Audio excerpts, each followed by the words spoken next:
Okay, we're continuing with chapter 10 of the Avatamsaka. Bodhisattvas ask for clarification. In this case, it's Manjushri who's asking the questions, and the topic, I'm looking at page 11 and then 12 as we go through.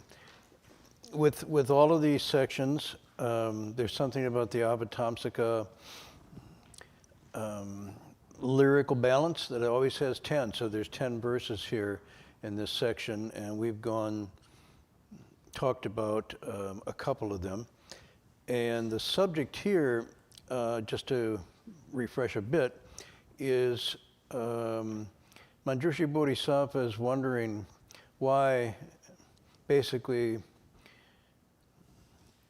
everything is pretty much the same, people are pretty much the same elements.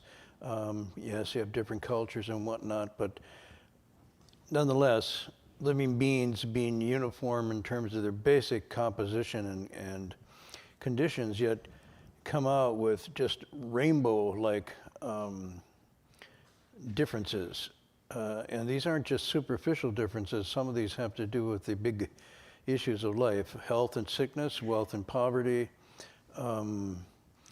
good fortune, bad fortune, long life, short life, even to the extent of where we're born, when we're born, what kind of country we're born into, what the environment is like in that country. These are all part of the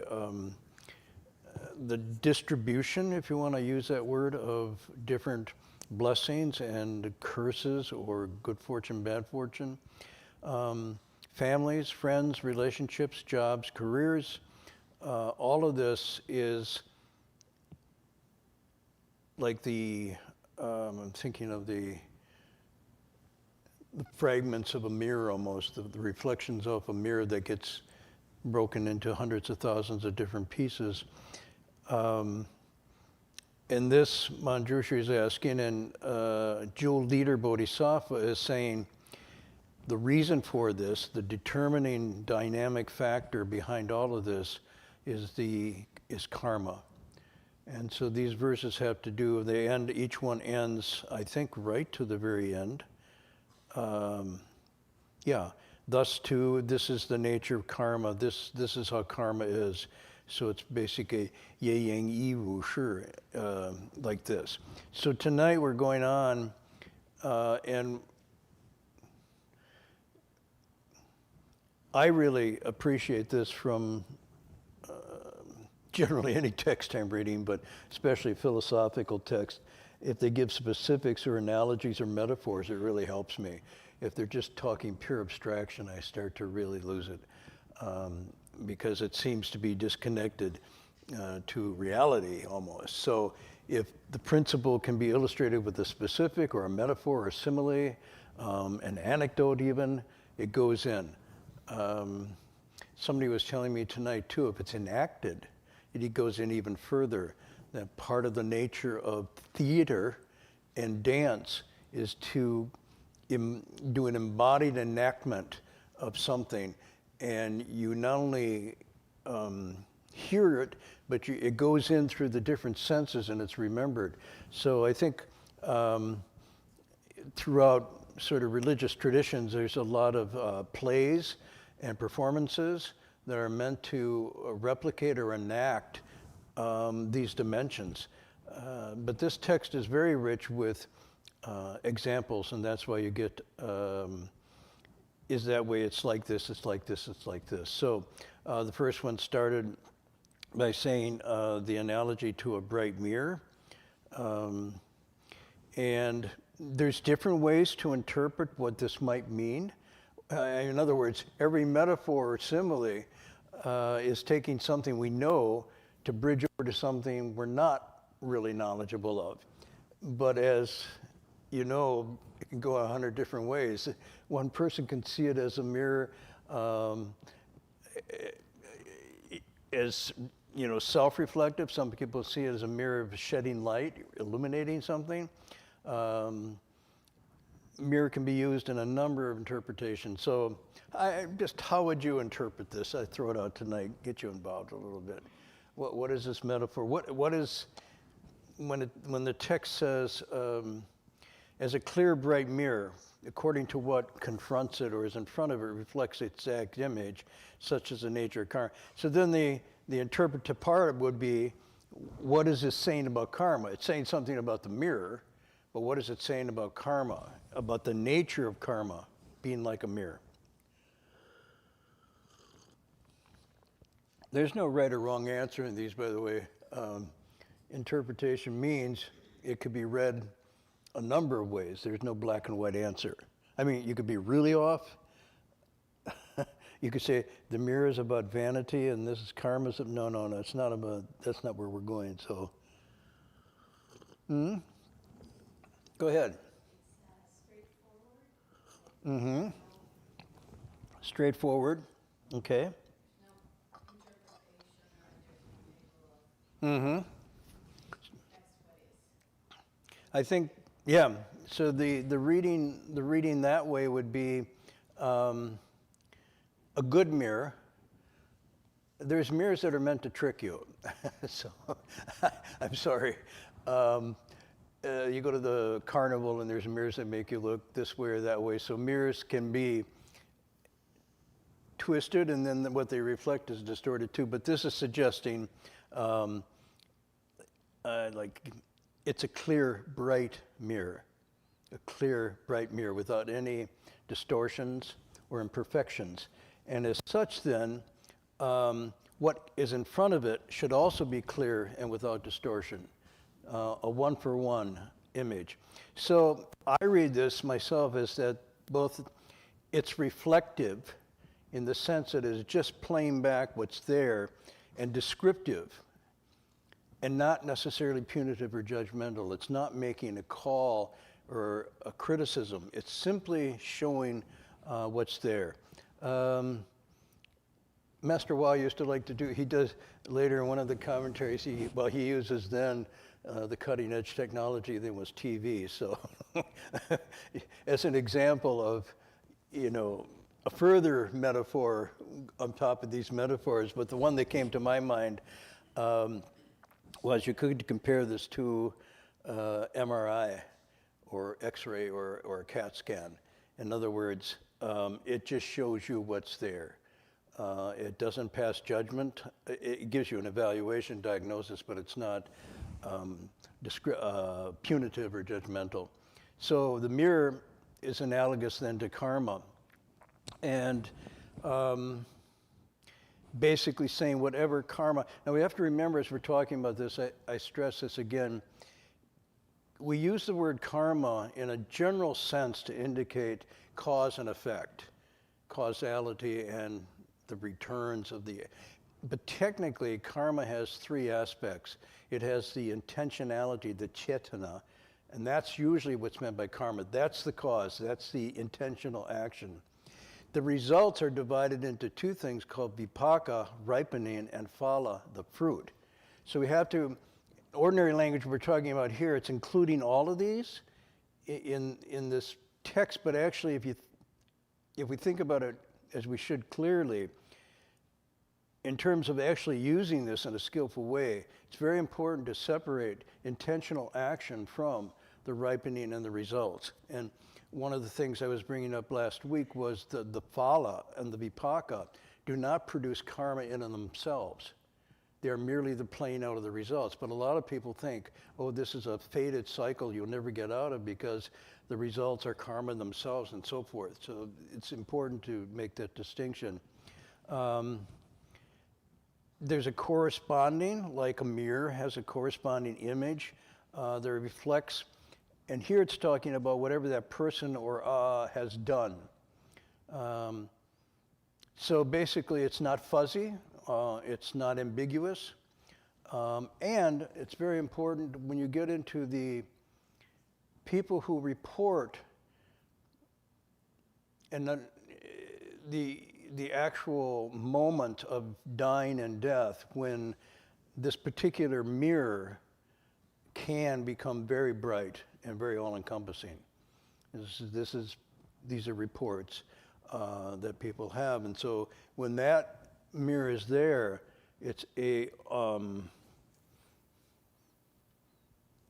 it is purely feedback reflective, sometimes in a very, very quick and deep way of your whole karmic field.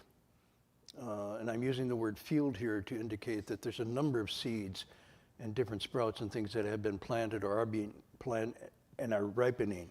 And sometimes at that moment when all the other consciousnesses fade away, there's a crystal-like clarity, mirror-like vision of that field. And I mentioned last week, that's why in the Buddhist text they talk about something called death proximate karma, which is an intentional volitional action, usually of mind or spirit or will, that can occur at the moment you see that field.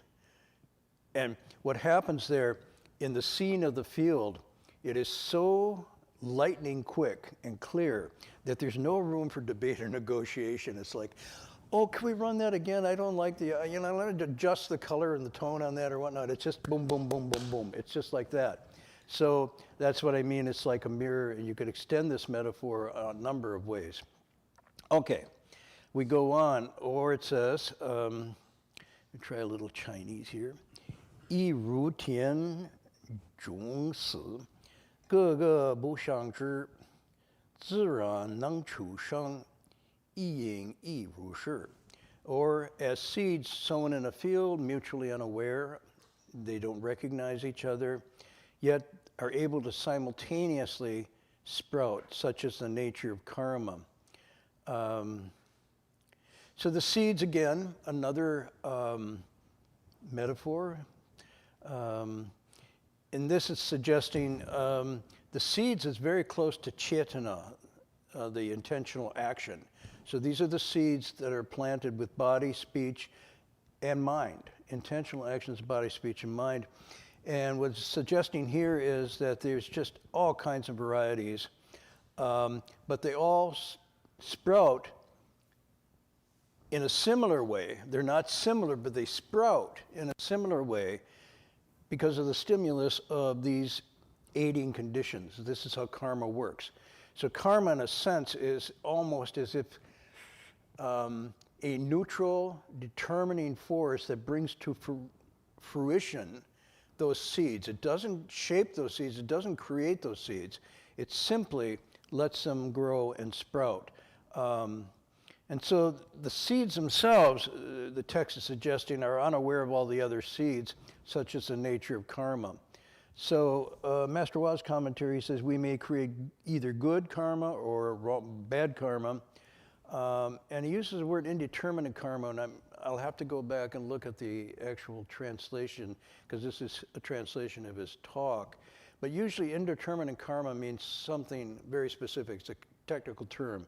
I think, this is what I'm guessing here, and somebody can look at this, I think what he's talking about is mixed karma. In other words, it's neither purely evil or purely good, but some mixture of both, which generally is the majority of regular people's karma. Unless you're really diabolical and over the edge, then you're just purely evil. If you're a sage, you're probably 99 to 100% good. But if you're like most of us, some of us, one of us in this room, it's a little bit of both. We do a little bit of good. Now, it could be we do good and we do bad. Or it could mean within the same act, a little bit of good, a little bit of bad. So, yeah, this is one of the verses go, the people are a mixture, an admixture of that kind of good and bad. On a good deeds we rise, offenses we fall has nothing to do with anybody else at all. That's how the verse goes. So this admixture is usually describing the human condition. So this one is using seeds as a metaphor. But again,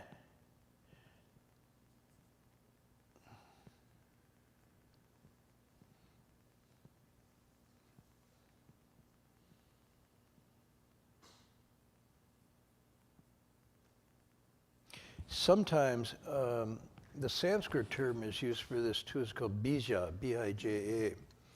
And these are called, and actually mean seeds.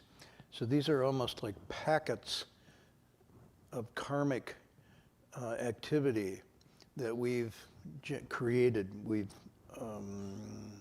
cultivated, cultured. And these can manifest immediately. They can manifest more delayed, and they can manifest even in future lives. But what's said about them is they are basically stored from life to life and past life through the eighth, what's called the eighth consciousness, which is the deeper layers of consciousness. And we have 6 consciousnesses, 7 and the eighth consciousness is called the alaya consciousness, or storehouse consciousness. Storehouse, like a storehouse. And it's this that passes from life to life. The very almost gossamer traces of the eighth consciousness, not a body, not a soul, but this eighth consciousness, which is the carrier of these seeds. And as that comes in to take new form, in a body or in a different being, those seeds then ripen and start determining, almost like a DNA sequence, what's going to be coming out of that, who and what the nature of that is. So it's this description of the seeds is that they don't manifest and disappear within one lifetime. They can continue. And this is sort of at the heart of what going on, literally samsara, means, is a continuation of a manifestation of being that occurs over what we would call vast periods of time, but in karma there is no time. Time is irrelevant in the field of karma. It's only consciousness and transformation that's measured. It's not time, it's hard to imagine a place where there's no time, huh? I think you're sitting in meditation tonight, and if you're really into that space, like I ring the bell, I go, oh, no time. It just passed like that. But if you're in called the turbidity of time, then you're like, oh God, it's taking so long. It's like, so time is relative to consciousness. I don't know if Einstein said that, but it's a kind of a law. The next example given is really interesting. A skilled illusionist who stands at a crossroads displaying a multitude of disguises, such as the nature of karma. What's that about? A skilled illusionist. Another word for skilled illusionist, anybody? Magician? Mm-hmm. A skilled illusionist. Now, what I understand is there's 2 layers, 2 levels of this, and this is going from anthropology.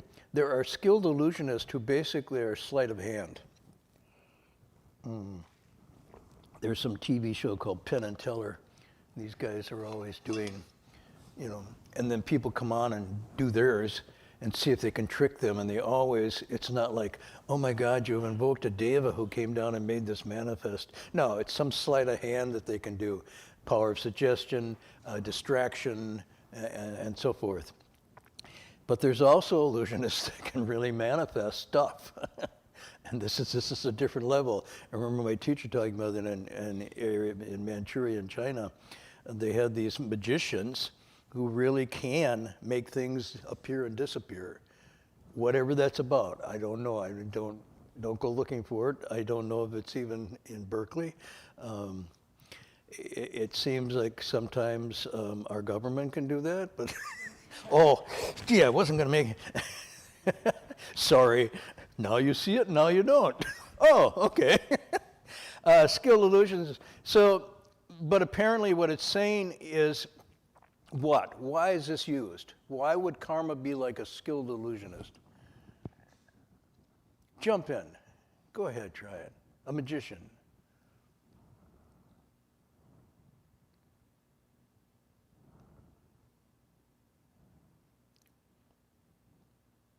Well, you got to read the rest of the passage, right?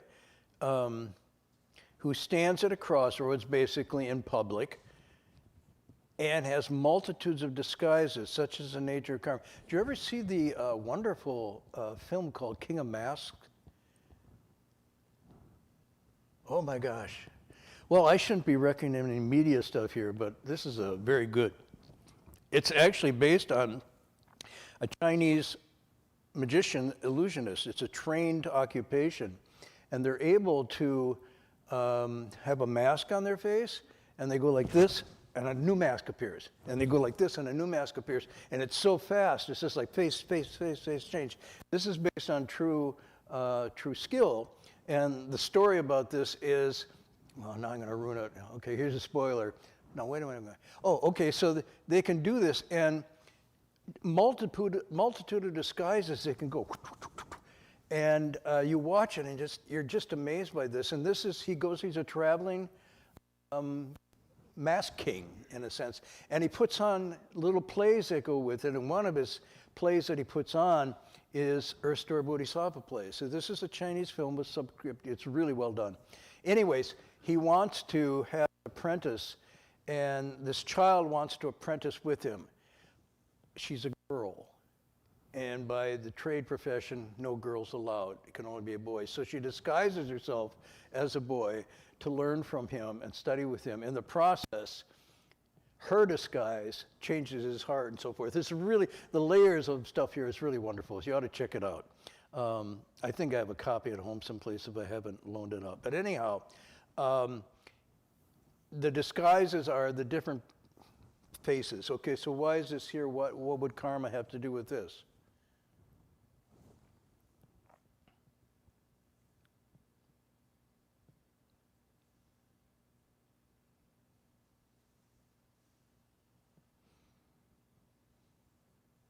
Okay. You could say that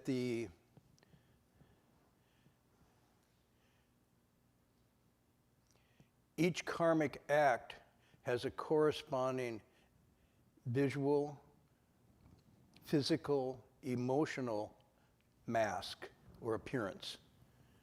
Anger looks one way. Love looks another way. Attachment, loss, grief, all of these, if you look at faces, you can see the faces change as the corresponding emotions go through.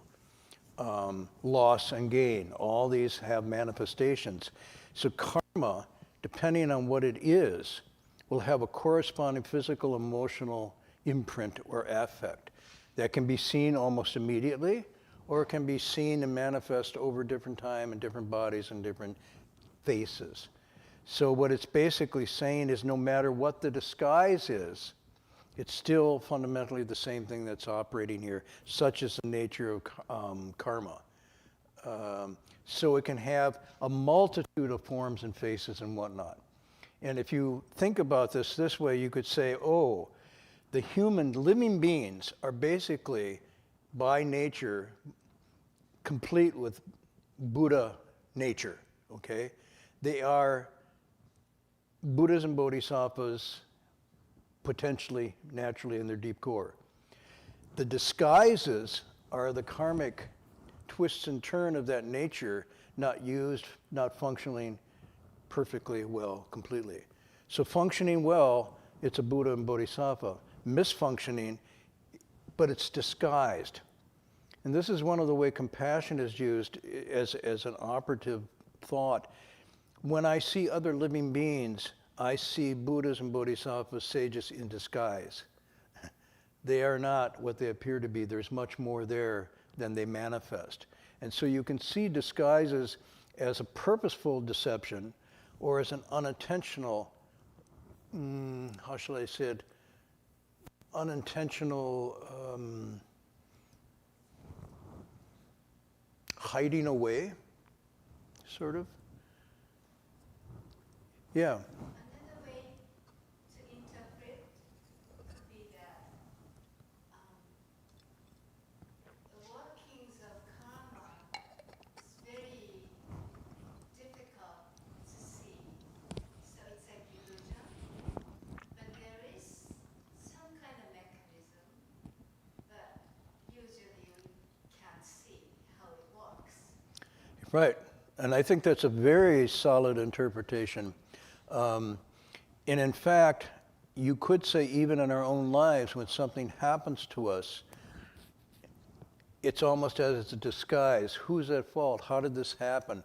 Without understanding that it was actually the return of an intentional action that we did. And so it comes to us disguised. So the mirror, again, takes away the disguise, and the illusionist is just pointing to the fact that, as you point out, it can come in many that are not apparent to us. So this is how metaphors and similes can work. Next one.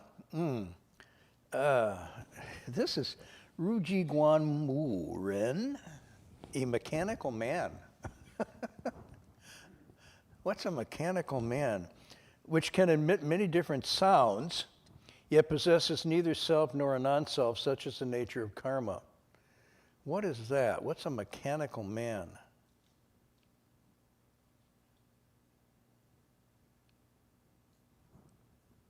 A robot? Earlier version of a bot, right? You know, they used to, if you look at the history of science, you can see early on, there was somebody who spent a long time developing a kind of mechanical robot, well before the modern era. In fact, there's a whole, my nephew gave me a book about this. It's up in Maine, I left it on the shelf. But basically it's a story of someone maybe in the 16th or 17th century who spent a lot of, like what's his name? Da Vinci kind of mind, and created this mechanical robot. I guess it impressed princes or princesses, but then maybe it also made of wood, caught fire. I don't know, we don't have it anymore. We have our equivalents now. We have a lot of mechanical people going around. So what is this talking about though? Mechanical man makes many different sounds, and now we get to this idea but no self.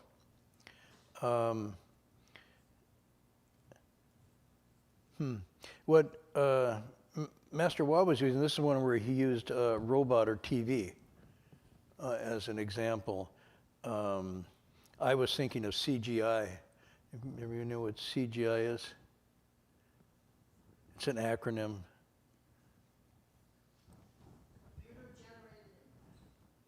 Computer-generated imagery, right? So most of what you see, movies, television, a lot of it is more and more not anyway. Well, first of all, it's not actual because it's a movie or TV. So let's step back and say that's the first level of falseness. The second level of falseness, though, is that it's not really even being filmed. It's being computer-generated and then made into something that looks like it's really happening on the scene, and it's not. So Master Wa is basically saying all of these sounds or all these images are coming forth, and yet there's no self there. There's no director, author of these things, but it's merely a series of impersonal. And this is a word that's often used with karma. And again, it's an impersonal manifestation and a rolling on of things that doesn't have a self at the center. In fact, it's almost the opposite way around. The self emerges as the result of the karma, not that the self is creating the karma, but the self is created by the karma. It's a very different way of looking at it. So when you think of what the Buddhist notion of the mind and body, what we call the self, or the five skandhas, also called the five heaps or the five shadows. These are sort of a rolling mixture of physicality, form, and then feelings, perceptions, cognition, and consciousness, mind and body. But there's no self there. These are just impermanent, impersonal dynamics that are going held together by and manifested through a karma. And when that changes, they change, and so forth. So this is really getting at something that's quite important, because it goes back to the idea of fate and predetermination. Karma is not about fate or something that's predetermined, but rather it's a moving dynamic, shifting enterprise, if you want to use that word, or collection of events and things that are happening. It very much follows modern physics in the sense of reality, or what we call reality, as a constant thing in flux with dynamic laws of change and whatnot, even black holes. So there's nothing that is fixed or fated there, but there's just continuing arising, changing, shifting of conditions that to us seem very real. For example, our sun from one perspective is just poof, okay? It's just like a flash bulb in a camera. Anybody know what I'm talking about there? The old cameras used to have bulbs you put in them, right? And then you say smile, and the light would flash, and then the bulb would be dead, and you take it out again. Our sun is like that. It's just a flash bulb. From the perspective of a being who sees time in a different way. From ours, it's the eternally bright sun, but it's just a light bulb. Okay, so now where was I going with this? I wasn't sure exactly. Oh, so the mind-body is really a coming together of heaps or shadows, it's sometimes called, that hold together for certain, they're held together by karmic conditions.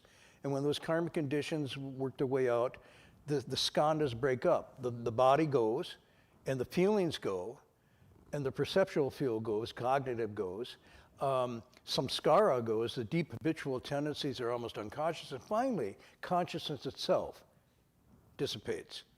And that's why I'm saying when it gets to the last stage of the eighth consciousness, all that is there is this wisp of consciousness almost that then goes to the next form, feeling, thought, and configuration. So we have these changing configurations. That's what the text is talking about. You know, it can make sense philosophically from this, and it can make sense scientifically, but when we go home at night and we do our stuff, it doesn't make sense at all. We go back to me and mine, and we really nail it down. So what can I say? Let me give you an example, though, of this, how it's described.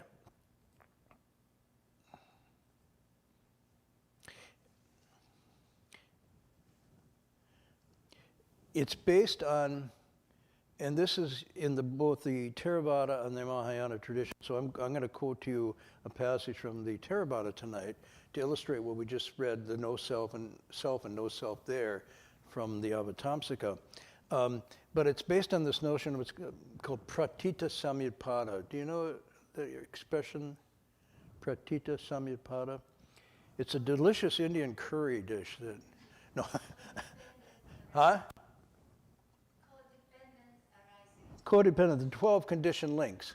It describes the chain of events that lead to the continuation of life, ignorance conditions, samskara, which conditions consciousness, and so forth, ending in aging, death, and then rebirth, and it's the 12 links. So the 12 links kind of describe the continuation of karma and its fruits as it's looping around in this way. It's a very precise description of it and breaks it. I won't go into that tonight. And it's a very difficult concept to get when you break it down. But in any event, so this is from the Visuddhimagga. Any of you ever heard, read, encountered the Visuddhimagga? Yes, someone has. What is the Visuddhimagga? Sometimes translated as a path of purification. Magga, like marga, being path. Visuddhi, being purification. So this is a commentary text, but let me read it to you right now.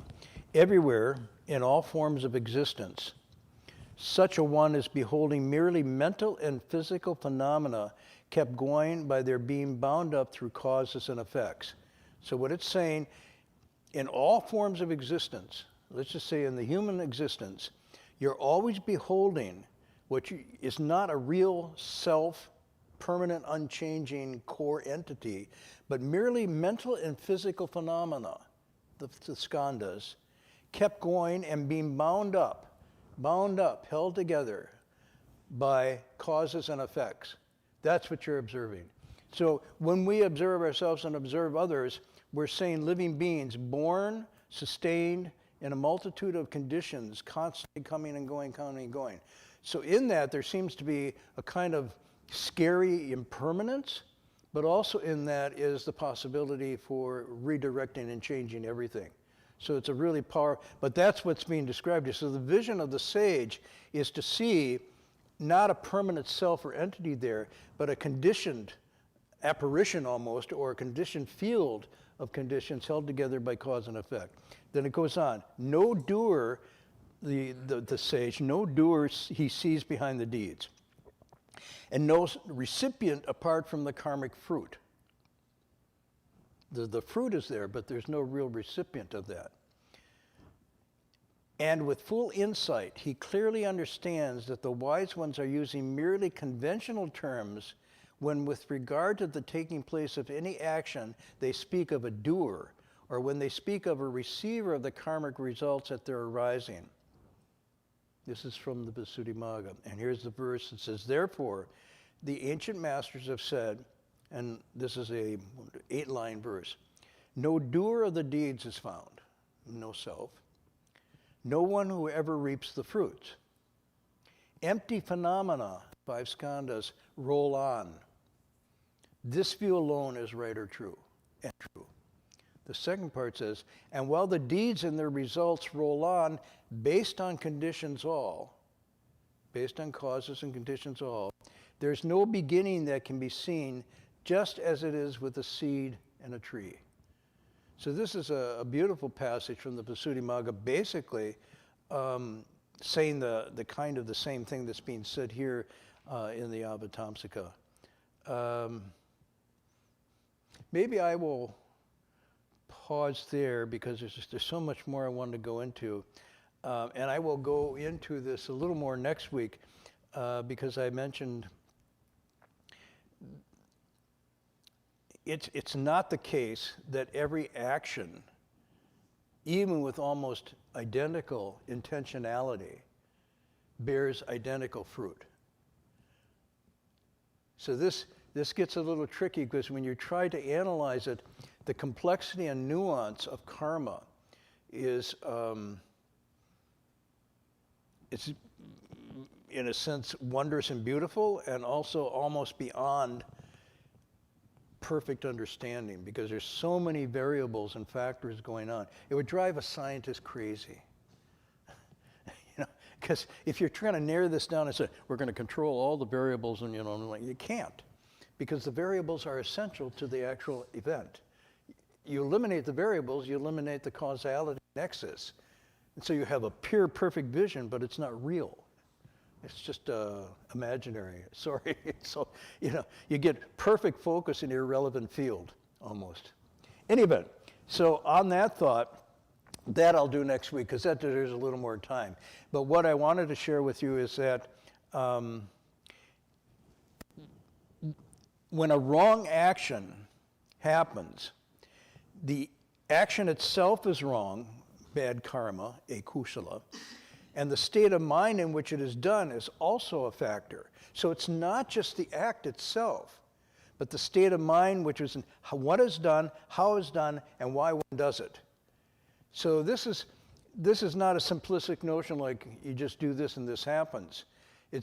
But I wanted to go into, and I'll do this next week, there's 5 gradations or 5 degrees of severity and retribution in actions based on this model. And it's really good to understand everything from a very unintentional action to something that is very, very intentional. And there's 5 grades here, and it's worth going over, but I will ran out of time again. Anyhow, and I promised I would keep sharing stuff from the journal what I thought was lost. So I'm going to do that too. And I found the light you gave me. I hope it works. It doesn't matter how much light I have, my eyes are no longer able. I keep avoiding taking my driver's license test. Doug and I both travel the same route so often, we don't even have to look at the road signs or anything anymore. A self-driving car, also known as blindness. And let's see. Now, this should work. Oh, look at that. Okay. Thank you for this aid. Okay, so this has nothing to do with the text necessarily tonight, per se, but it does. It relates to, this is a journal back 1976, 1977, so it's somewhat dated, but this is the notes and writings that we made when we were doing our bowing pilgrimage from Southern California up to the city. And I thought this was lost, but I just recently found it. But one of the things I was thinking about in here, at least kind of related to the text, is the mirror image. And that at this time, especially in America, there weren't many Buddhist monks and nuns. There were some, but they were kind of like unicorns. Yeah, that reminds me of a funny story, but I won't tell it. Okay, I'll tell it briefly. So, funny, irrelevant story. Henry James and William Sturgis Bigelow and others, we were Boston-educated elite at the time of, let's see when this would have been, 1890s, early 1900s. Henry James is William James's brother. And there was a infatuation with things Oriental in Boston at this time. Then you had the Boston Oriental Museum, or the Museum of Fine Arts or whatnot. It was basically the Berkeley of the turn of the century. And so you had all kinds of Hindu, Buddhist stuff going on. It was really interesting. And William James was really into this. He had Dharmapala speak at his class at Harvard on psychology.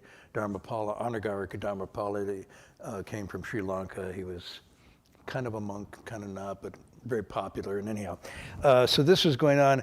And then they would go off to the East in search of Buddhist teachers and texts and whatnot, and Buddhist experiences. Japan was major focus, not so much China. In fact, Henry James, when his wife died, commissioned an artist to make a Guanyin statue in memory of his wife that he put in his garden in Boston.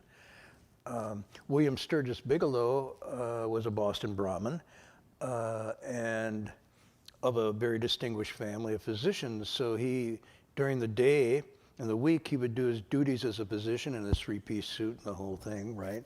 And then on the weekends, he'd row his boat to a little island off the coast of Massachusetts, Boston, there where he had a little Buddhist temple, and he put on his robe like this, and he would meditate and chant all weekend, and then he would commute back in his rowboat back to do his...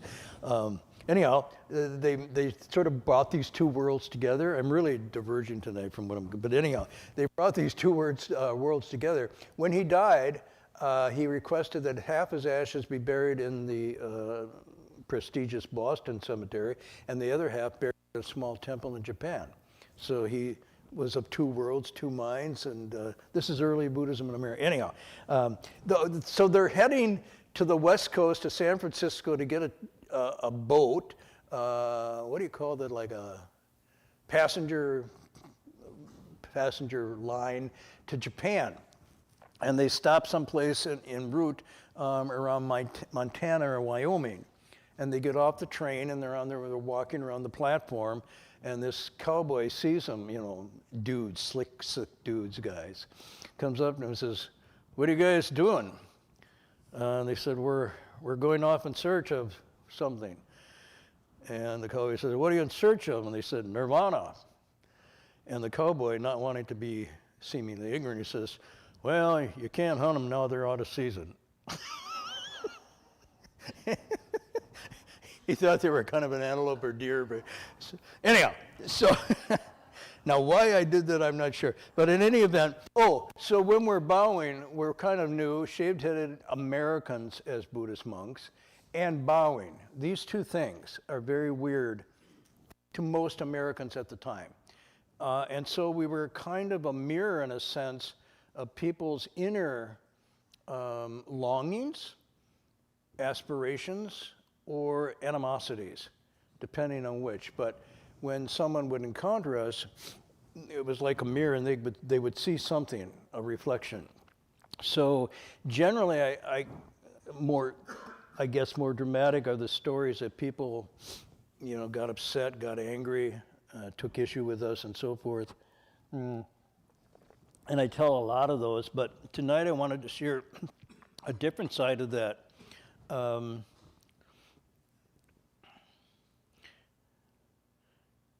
And it sort of matches with what Master Hua defined his Buddhism as, not a Chinese or Japanese or Indian teaching, but the teaching of the mind, of the human heart. He called it the deepest psychology, and he didn't even want to use the name Buddhism to describe it. He just said, let's call it the teaching of the mind, the teaching of the heart, the teaching of all living beings. He says, I don't teach Buddhism, I teach wisdom. And so along these lines, he had a very broad, inclusive ecumenical reach, not just with other religions, but even trying to bring into dialogue science and technology and sociologists and everything into this discussion about wisdom, of what it means to be fully human as opposed to being of a persuasion or an identity. That's why early on, when we were doing the pilgrimage, sometimes we would get a ride back to Los Angeles when he was there, and take a shower. That was a nice thing to do once a month or so. And have a conversation and get some instructions. And then one time we were back, and he said, get in the car, we're going to go see a Catholic Cardinal, Paul Yu Bin, who was in Los Angeles at the time. And so we got in the car and we went to this residence in the suburbs someplace and met this very distinguished Catholic Cardinal, Paul Yu Bin, who was then the Chinese Cardinal and he turned out to be from the same home area as Master Hua, from Harbin and Dongbei. And they looked similar too. It's very funny. Actually, I'll go a little on the story. We came in and we were wearing our robes, and Yu Bin started coming down the stairs in his casuals. He looked and saw us and went quickly back up, and then he came down in his full garb. And I thought, he's putting on a show. And Master Hua said, no, he's being really respectful. He saw that we were wearing our robes, and he put on us to show respect for us as well. And so they started talking, and it was like they had similar visions about what religion was. At one point I remember them saying, yeah, religion is just a medicine to cure people's greed, anger, and stupidity. You can call it what you want, but that's all that's going on, really. And it was a very relaxed conversation, especially since they were compatriots from the same, and that you gotta be Chinese to understand the accent of your village or where you're from is a big deal. If that's really the wind and light of your true home, kind of. So they're talking, and then finally at one point, Master Hua says, there's too much fighting among me. How can you expect the world to be at peace if the religious people can't be at peace? We should make an effort to establish peace. And then he said to Yu Bin, he said, so you can be a good Buddhist among the Catholics. And Yu Bin kind of pulled back, and he said, and I'll be a good Catholic among the Buddhists. And then he smiled. And they shook hands and everything. And that was then the beginning of the Institute for World Religions. It was founded then, and that was the intent, which we still have in our organization. Any event, so in that spirit, the pilgrimage was not in any way an attempt or wanting to convert or change anybody to any persuasion. Heng Sure couldn't have done it even wanted to, because he had a vow of silence. I didn't want to do it, and I didn't do it. But if people came up and asked questions, it was my job to respond. But I wanted to share with you some of the responses. I don't know, this is probably maybe the end of the summer, 1976, we're a ways up the coast. And so these are some of the encounters. I'll just share them with you tonight. 2 Jehovah's Witnesses come up. And here's what they said. We study the Bible, but we greatly admire your faith. Will you accept an offering from us? Wow. And they gave us they didn't give us a Bible, they gave us some food. Similar, again, 2 Mormon missionaries. Bicycles and suits and ties, right? Because they're doing, about the Mormon missionaries, part of their maturation or whatnot is to go out on a missionary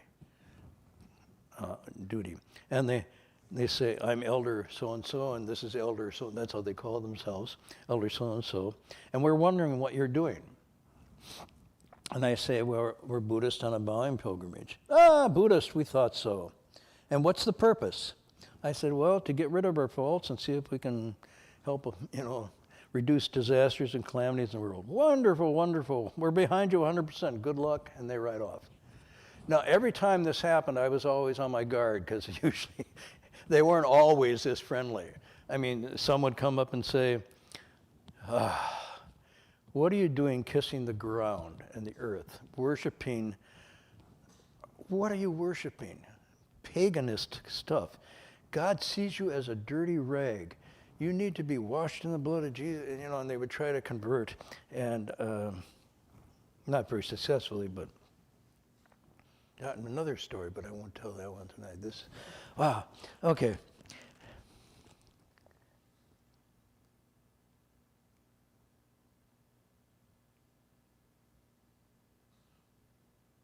This is to a man and a woman who came up, and I'll tell you, here's what they just said.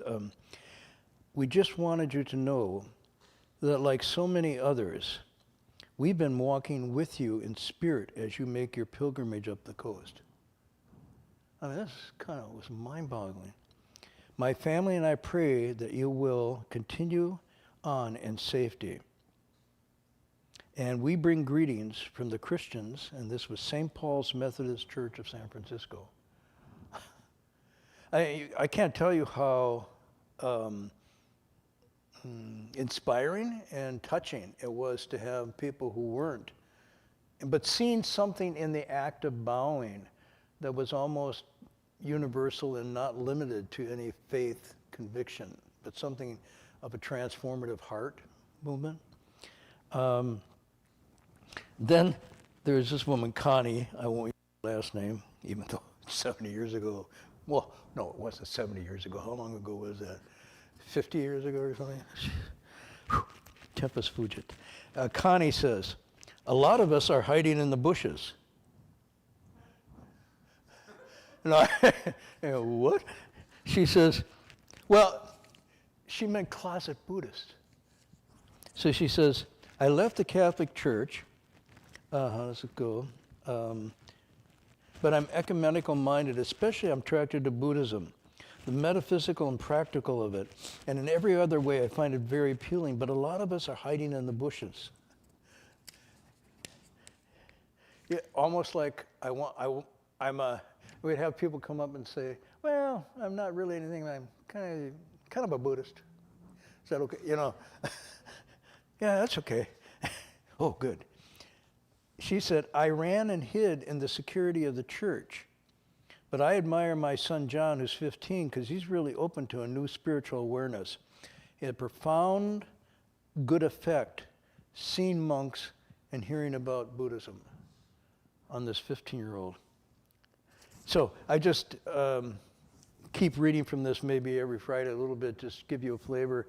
I'm thrown back at a lot of things as they go, how much the world is changing now, whether it would be possible even to can do this kind of thing today, given the polarizations and that are out there. But I must say, some people say they were touched by what they saw, but I also was touched by what I saw and encountered in ways I didn't expect, in terms of just the goodness and sincerity of people at a real level. So anyway, that's it for now. Any questions or comments or? Oh yeah, no class next Friday. Yeah, that's going to be interesting. We've been invited to LA, Doug and I, to talk about artificial intelligence. That might be autobiographical, and I'm wondering, why are they inviting Doug and I to talk about artificial intelligence? Because we're experts in the field? Obviously not. So it's going to be interesting, but we're going on Friday, and we'll be back on Sunday of another panel and conference kind of discussion and stuff going on. Any event, I guess that's the new mechanical man standing at the crossroads, right? So any other questions? Anything else to announce? There's a Guanyin session coming up at the city in 2 weeks, Ken? Okay. And I think the monks are still up at Redwood Vihara. in the redwoods. Anything else? Locke, anything?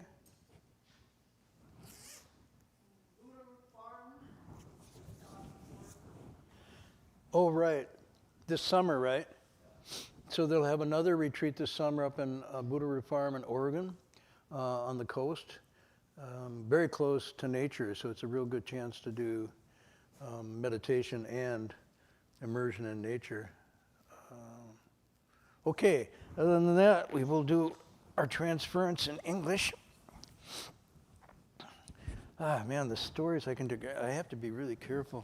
Next week I'll tell you the story about the conversion, if I remember. If you don't know the transference, most people know English already. If they don't, there's a copy. Anybody need a copy to chant along? 1, 2. This is a English rendition of a traditional Chinese verse of transference, the idea being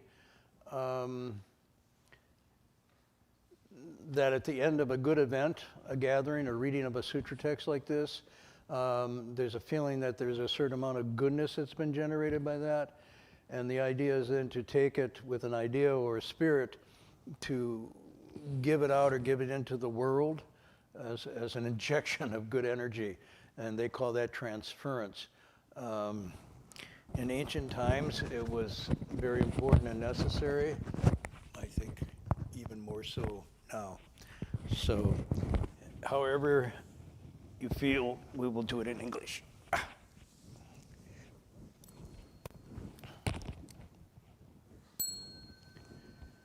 May every living being, our minds as one and radiant with light, share the fruits of peace with hearts of goodness, luminous and bright. If people hear and see how hands and hearts can find in giving unity, may our minds awake to great compassion and to joy. May kindness find reward. May all who sorrow leave their grief and pain. May this boundless light dispel the darkness of our endless night. Because our hearts are one, this world of pain turns into paradise. May all become compassionate and wise. May all become compassionate and wise.